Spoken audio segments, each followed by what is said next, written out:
नमस्कार, म गायक तथा सङ्गीतकार एवं सारङ्गी प्रशिक्षक सारङ्गी बालक सूर्य छाने मगर तपाईँहरूको लागि आज पनि सडक सारङ्गी पाठशालाको यो सङ्गीत कक्षामा हार्दिक स्वागत गर्न चाहन्छु।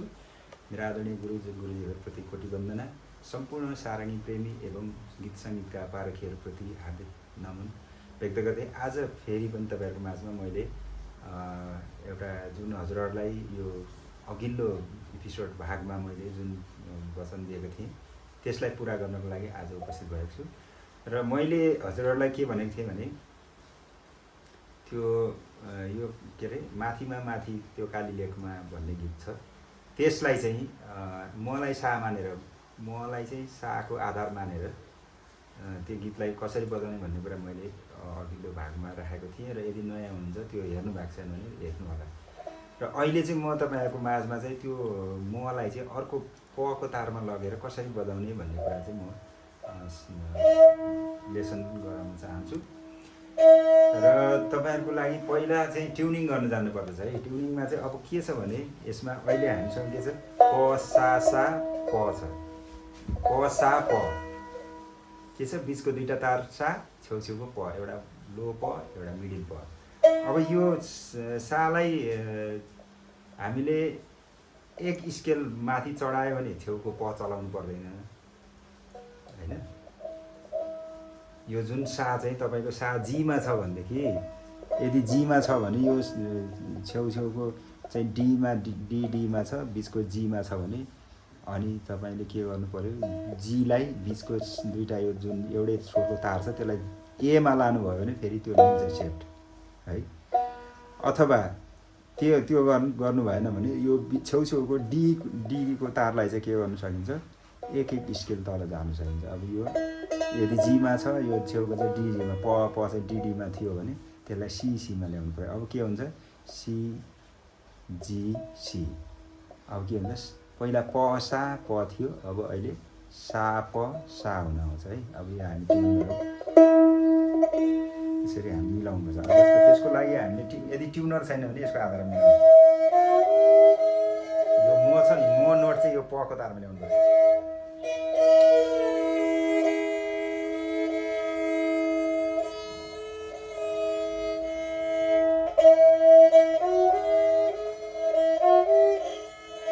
यो चाहिँ यो तारलाई ठ्याक्कै यो ममा मिलाउनु,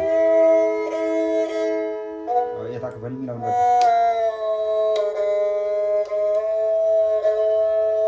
एक स्केल तल आयो है त्यो अहिले पबाट ममा।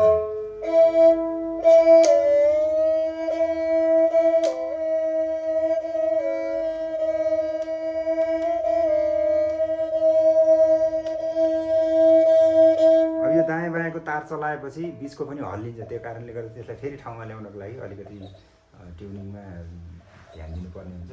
किनभने मेरो बिचको तार ठिक छ, करेक्ट छ, छेउछेउको मात्रै हो मिलाउनु पर्ने, छेउछेउको मिलाएपछि भइहाल्यो नि भनेर हुँदैन। किनभने यहाँ हामीसँग यो घडीले चाहिँ छालामा टेकेको हुनाले यसको यो दायाँ बायाँको चलाउने बित्तिकै बिचमा पनि केही हलचल हुन्छ। र त्यस कारणले गर्दाखेरि बिचकोलाई पनि हामीले हेर्नुपर्ने हुन्छ। अथवा बिचको मिलाए छेउछेउको नमिलाउने भन्ने हुँदैन, सबै तारलाई चाहिँ हामीले चेक गर्नुपर्छ है। नत्र भएदेखि त्यसको अवस्था चेन्ज भइसकेको हुनसक्छ। अब यो यहाँ यसरी मिलाउन सकिन्छ। अर्को तरिका के हो यसलाई मिलाउने, मोटो घोरको तारलाई सा मानेर बिचको दुईवटा तारलाई प मा मिलाउनु छ। अब यो क्लोजको सा भयो, यसलाई हामी यतालाई सा भन्न मिल्छ। रे ग म प ध नि सा सा रे ग म प। अब जान्छ यो तल हुँदै जान्छ।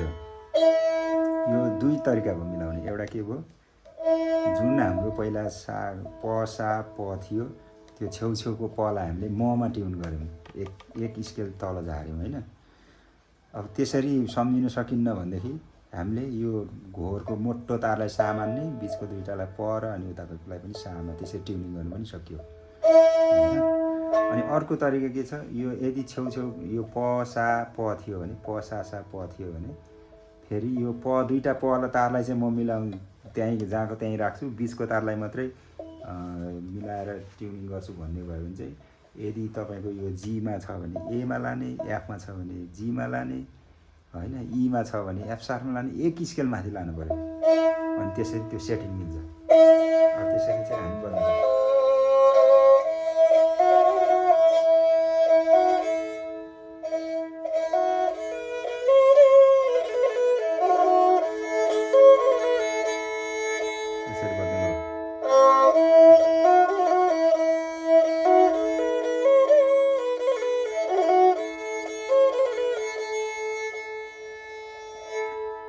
अब यसलाई त पढ्दा यसरी ग प प ध ध प प माथि मा माथि ग प प ध ध प प माथि मा माथि प ध प ध ध रे रे ग ग रे रे प ध ध रे रे ग ग रे रे त्यो त्यो काली लेखमा ध सा सा ग रे सा सा सा केसरी फुलेको यसो जानु पर्यो। फुल मात्रै हो कि ग प प ध ध प प प ध रे रे ग ग रे रे फुल मात्रै हो कि रस पनि छ कि ध सा सा ग रे सा सा सा भमरा भुलेको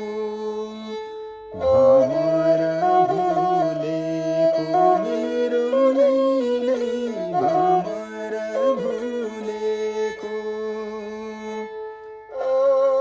ग प प ध ध प प प ध रे रे ग ग रे रे ध सा सा ग रे सा सा सा ग प प ध ध प प माथि मा माथि प ध रे रे ग ग रे रे त्यो काली लेखमा ध सा सा ग रे सा सा सा केसरी फुलेको फुल मात्र हो कि सेम मेलोडी है, सेम मेलोडीमा हामी ग प प ध ध प प फुल मात्रै हो कि प ध रे रे ग ग रे रे रस पनि छ कि ध सा सा ग रे सा सा सा भमरा भुलेको ग प प ध ध प प भमरा झुले प ध रे रे ग रे रे ओ मेरो लैलै ध सा सा ग रे सा सा सा भमरा झुलेको वारी बन्जल्यो पारी बन्जल्यो जलेन रानी बन पहरा भए रसिने थियो निष्ठुरी तिम्रो मन निष्ठुरी तिम्रो मन मेरो लैलै निष्ठुरी तिम्रो मन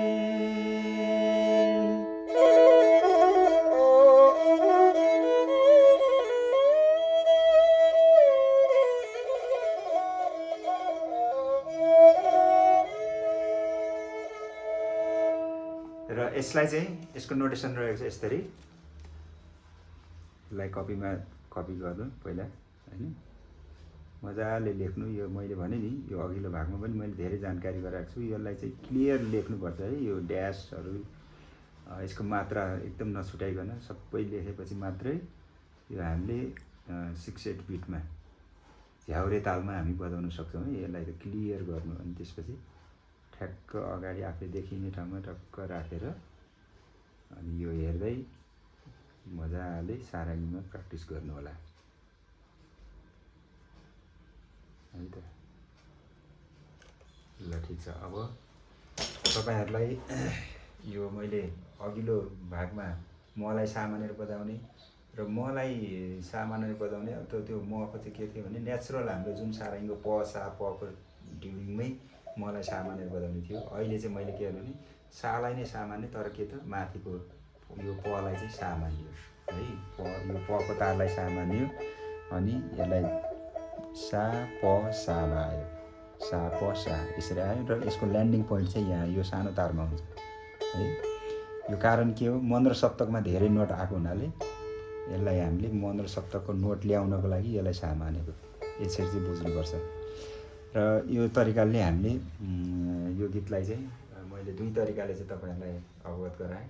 यसको अरू पनि छ तरिकाहरू, त्यो अब बिस्तारै गर्दै जाँदाखेरि हामी सेयर गरौँला भन्दै आजको लागि तपाईँहरूको लागि यो लेसनले पक्कै पनि केही न केही सहयोग गर्नेछ भन्दै र यस्तै अन्य गीत सङ्गीतको लेसनहरू लिएर अर्कोचोटि फेरि पनि तपाईँहरूको माझमा उपस्थित हुने बाचा गर्दै आजको लागि चाहिँ मैले जे जति जाने तपाईँहरूको माझमा सेयर गरेँ। र फेरि पनि यस गीतका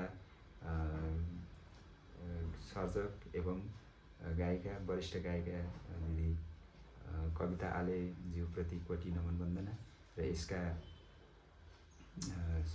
के अरे यो गीतको चाहिँ के भन्छ यसलाई सङ्कलनकर्ता अथवा यसका निर्माता हुनुहुन्छ जेबी आलेज्यूप्रति पनि हार्दिक सम्मान गर्दै नमन गर्दै तपाईँहरूको माझबाट बिदा हुन चाहन्छु। हस्त। जय गीत, जय सङ्गीत, जय सारङ्गी, जय सारङ्गी पाठशाला।